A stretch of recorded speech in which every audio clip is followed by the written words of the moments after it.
Bienvenidos a Una Pausa en el Camino, un programa dedicado al estudio diario de las Sagradas Escrituras con una aplicación práctica para nuestras vidas. Hola, mi nombre es Julio Rico, soy de la iglesia de Montclair, California. Pero antes de iniciar, hagamos una oración para pedir la bendición. Padre eterno, gracias te damos por la oportunidad que nos das de estudiar tu palabra. Rogamos que tu Espíritu Santo nos guíe y que Él sea nuestro Maestro en estos momentos. Bendícenos, en el nombre de tu Hijo amado te pedimos. Amén. Hasta aquí el apóstol Pablo ha sustentado su teología con el acuerdo que llegaron los apóstoles en el Concilio de Jerusalén y también a la experiencia personal de los hermanos gálatas. Pero de ahora en adelante, del capítulo 3, versículo 6 al 4:31, Pablo va a defender y a sustentar su teología en base a las Sagradas Escrituras. La lección nos invita a que leamos de Gálatas 3, versículos 6 al 8. Dice: Así, Abraham creyó a Dios y le fue contado por justicia.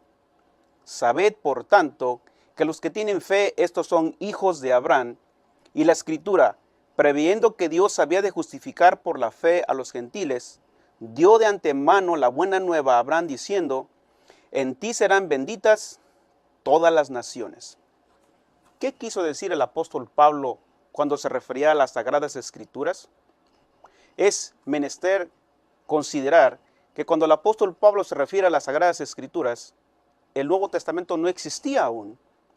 De hecho, Pablo fue el primero o uno de los primeros escritores del Nuevo Testamento.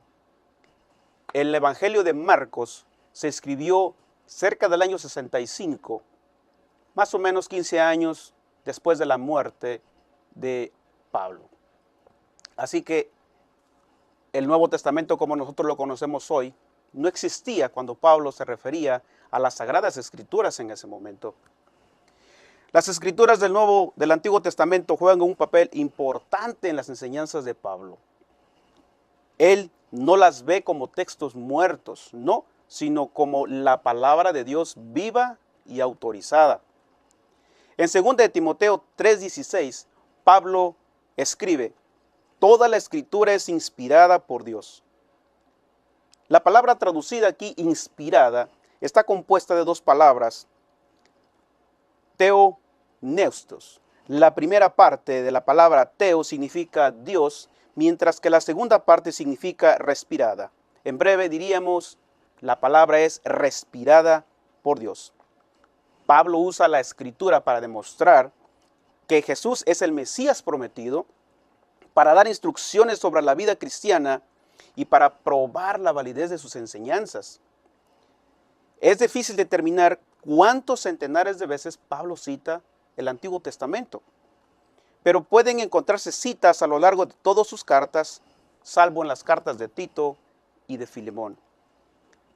Se nos invita también a meditar en los pasajes, versículos 8 hasta el 14, y se nos pide que identifiquemos cuántos pasajes cita Pablo del Antiguo Testamento.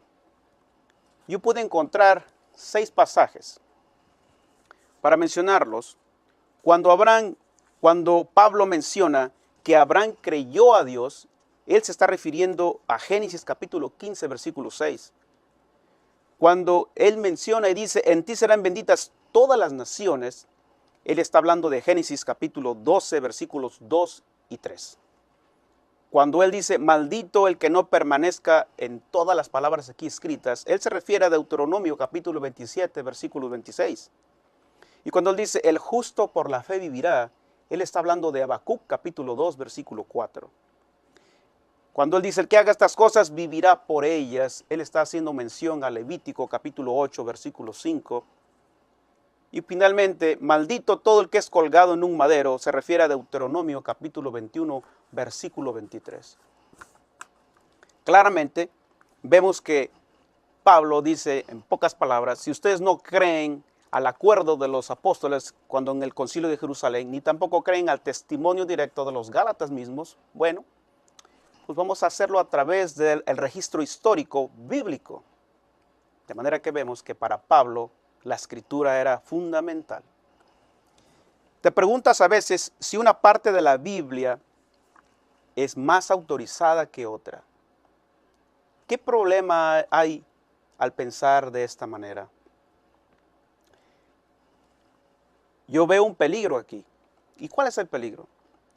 Cuando tiendes a pensar que algunas partes son más autorizadas que otras y que otras no lo son tanto, creo que corremos o corres el riesgo de hacer un menú personal de las Sagradas Escrituras, porque entonces tendemos a separar y a decir de alguna manera un poco fuerte, a denigrar algunos pasajes de la Escritura, tal vez porque no te sientes bien, porque tal vez la palabra de Dios no aprueba lo que estás haciendo, porque tal vez has tratado mal a tu esposa o a tus hijos, o porque tal vez estás señalando un pecado directamente que tú estás practicando. Corremos un riesgo al hacer menos algunas porciones de la Escritura. Cuando Pablo dice, toda la Escritura es inspirada, es toda, y no solo algunas porciones. Como algunos, ¿verdad?, piensan o creen o enseñan que el Antiguo Testamento ya pasó, porque está en el Antiguo Testamento, dicen ellos, es el Antiguo Pacto. Pero vemos aquí que no, Pablo hace referencia a la Escritura del Antiguo Testamento y aún no existía el Nuevo Testamento. Cabe mencionar que nuestro Señor Jesucristo, así como Pablo hizo frente a los del partido judaizante, Jesús también hizo lo mismo. Él, cuando hizo frente a los fariseos, les dijo en Juan capítulo 5, versículo 39, escudriñad las Escrituras porque en ellas ustedes creen que tienen la vida eterna, pero ella da testimonio de mí. También hizo frente con la Escritura a Satanás.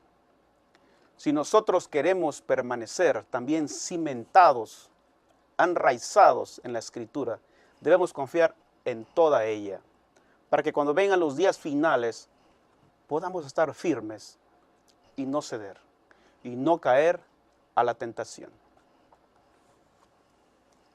Vendrá el día en que se nos llamará, dijo nuestro Señor Jesucristo, a los juicios.